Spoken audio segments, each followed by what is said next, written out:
بسم الله الرحمن الرحيم. النهارده هنعمل شويه رز بالجمبري. معانا كميه جمبري بسيطه كده صغيره بعد ما قشرناه.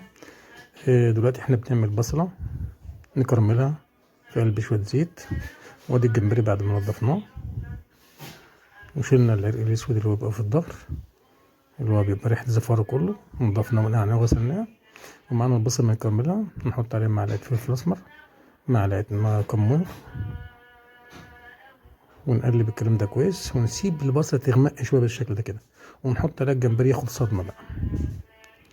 الجمبري هياخد صدمة، والصدمة دي بتخلي ريحة الرز كله بطعم الجمبري، تكليب طعم الجمبري. خدنا نص الجمبري فصلناه، والنص التاني نسيبه كده مع الرز والبصل المكرمل،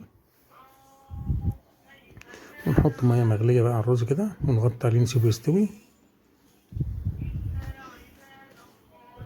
نظبط ملحنا،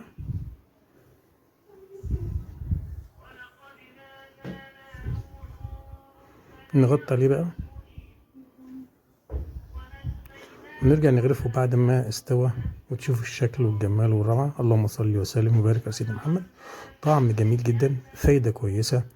كمية بسيطة من الجمبري عملنا بيها طبقين رز كويسين. وده حضراتكم الكمية والرز والروعة والجمال بتاع النهارده. صلى الله على سيدنا محمد وآله وصحبه وسلم.